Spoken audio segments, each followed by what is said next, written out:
Welcome back mga katambayan.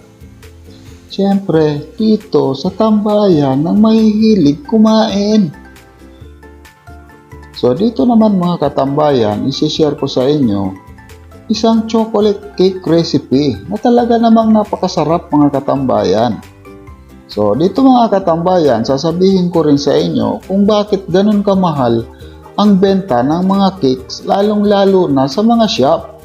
Dito sa recipe na to mga katambayan ay gumamit ako ng 5 large egg. Pinaghiwalay ko lang yung egg whites dun sa egg yolks. Gumamit din ako dyan mga katambayan ng 1 cup na white sugar. Naglagay din ako ng half cup ng cooking oil, half cup of water, 1 tablespoon of baking powder, 1/4 teaspoon of salt, half cup of unsweetened cocoa powder, and 1 cup all-purpose flour. Yan, hinalo ko lang mga katambayan at naglagay ako dyan ng 1/2 tablespoon of coloring powder at nagdagdag ako dyan ng 1/4 ng water. So dito sa recipe na to mga katambayan, pwede kayong gumamit ng fresh milk. Then isa-set aside lang natin mga katambayan. Isusunod naman natin dito ay yung meringue. So dito mga katambayan ay naka-fast forward yung ating video. So pag umangat na ng konti mga katambayan, kailangan may ilagay natin ng dahan-dahan yung ating white sugar. Then dito mga katambayan, para hindi tayo pumapalpak, siguraduhin natin paghiwalay natin ang egg yolk doon sa egg white, kailangan hindi mahaluan ng kahit konti mga katambayan.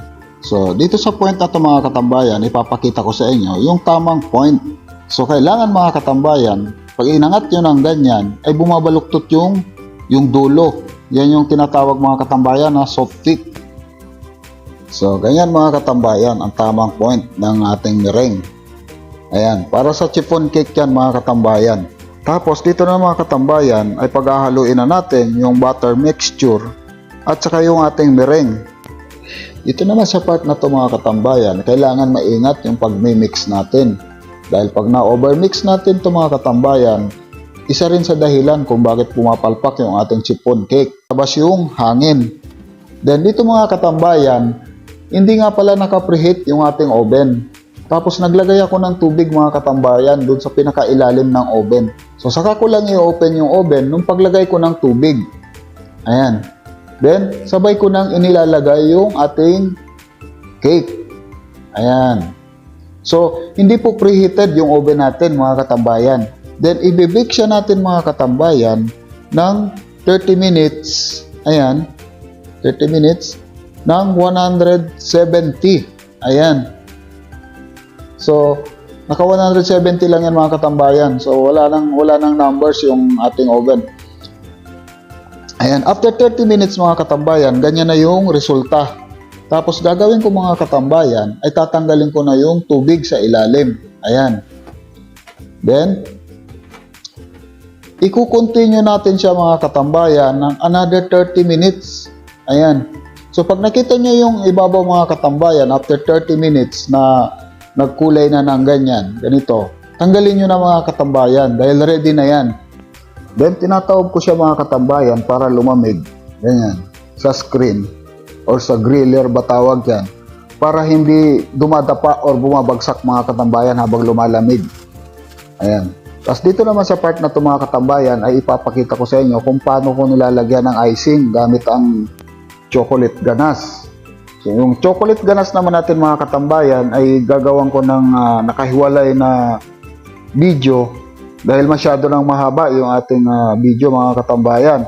So dito mga katambayan, tulad ng sinabi ko, papaliwanag ko sa inyo kung bakit ganun kamahal ang benta ng cakes. So, maaaring hindi pare-parehas mga katambayan ang presyo ng mga items na ginagamit dahil sa quality na rin yan mga katambayan. So, i-check natin mga katambayan kung magkano ang palitan sa peso. Pero hindi po pare-parehas yan dahil paiba-iba ang palitan. So, ang benta ko ng isang medium size mga katambayan ay 13 reals. Sa peso, nagkakahalaga ito ng halos 2,000. Then, Ito yung mga ingredients mga katambayan. Gumamit ako dyan ng isang chocolate bar na nagkakahalagang 3.5. Kung makikita nyo mga katambayan, yung presyo ng ingredients at doon sa price ng isang large cake, ang laki na kagad ng nawawala mga katambayan. Tapos lahat ng yan mga katambayan ay nakadepende pa yung presyo niyan sa brand ng mga ginagamit, lalo na yung mga nasa shop. So may kanya-kanyang brand na ginagamit yan mga katambayan. So ganun po talaga, kaya mahal ang presyo ng cakes. So pag personalize mga katambayan or customized cake yung order nyo, mas maraming idadagdag na details. So mas nadadagdagan yung cost mga katambayan.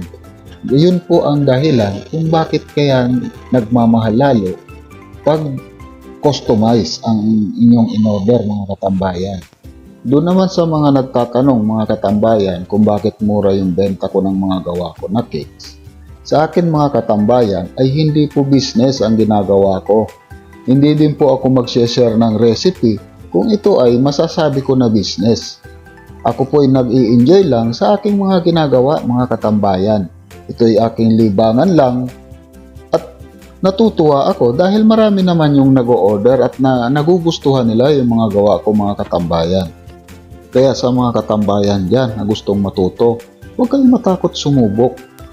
Dahil ako mga katambayan, nagsimula lang din ako sa pag-eksperimento hanggang nakabuo ako ng sarili kong recipe.